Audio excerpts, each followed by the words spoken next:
3 Parnell Street, Dublin 1. Well, that's it. Carol can be reached there. You can also look up on the internet powstatusnow.net. That's powstatusnow.net, correct? That's it. Yeah, that's it. Both of those.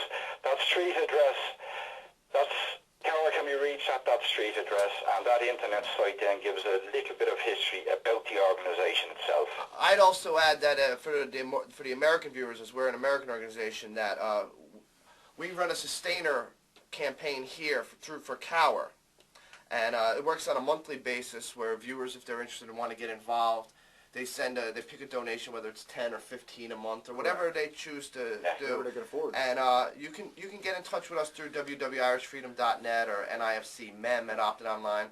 And if you want to, we'll give an address towards the end there where you can send donations here in America that will go to Cower in Ireland, which will help alleviate the financial suffering of the dependents of Republican political prisoners throughout the island of Ireland. Right. And John, would you also mention to the viewers and listeners a little bit about the hardships of the families and some of the things that they have to go through, and why why we need to support them also? There's a case. It happened more so years ago than it's happening now, but it is still happening now, where the father, the prisoner, is actually blacklisted when he does come out of prison. Now that was actually wrote up into an article here under the state law, that such a person is not to be trusted according to the state. His job opportunities are very limited. The only way he could get a job was if a colleague, another prisoner, a Republican supporter had a position to offer him when he came out of prison. That's about the only way. In the meantime, the family are having to subsist as best they can on whatever state handouts they can get. And again, the state has a way of closing down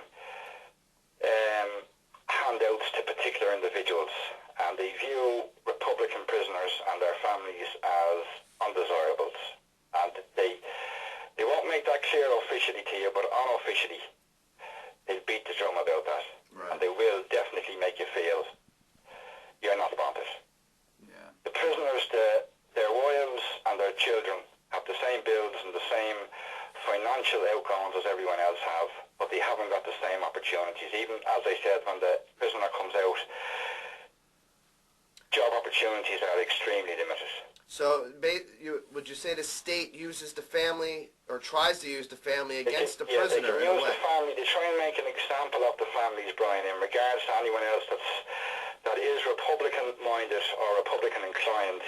They can make an example of a family in an area, and they can let it be known that if you get involved with Republican Sinn Féin, if you get involved with Republicanism, the same thing can happen in your family.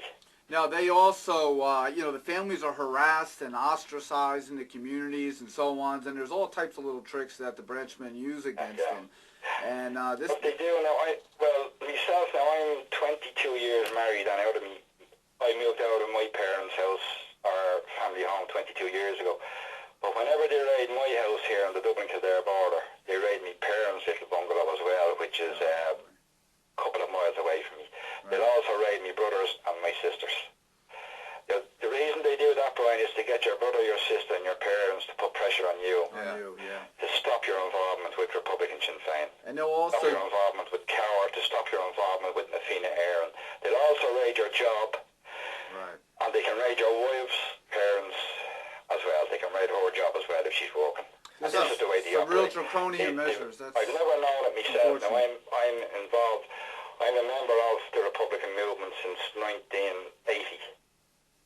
And I've never had it any different from them. Any time my house is raided, I know to expect a call from my parents or the brother or the sisters to say that their house has been raided too. But that's the way they operate. They pull up outside with the Free State Army in the jeeps. They make it a huge big deal out of it. The neighbours, of course, are out. The kids' neighbours are out. Everyone knows what's going on. They try and present you as some type of a drug deal. And John, you could see it would be easy with that kind of thing, that it would scare people off. Definitely, it would scare people off, and it has scared people off. But the prisoners and their families are not ostracised by the community itself. They're ostracised by any state operations in the community. The neighbours, both sides of the roads and across the road, the shopkeepers, they're aware of what's going on. They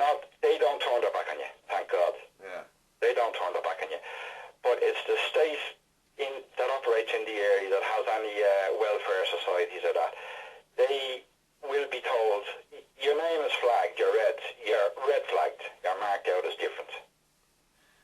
And unfortunately, that's the way we've always gone through. We've always had that against us.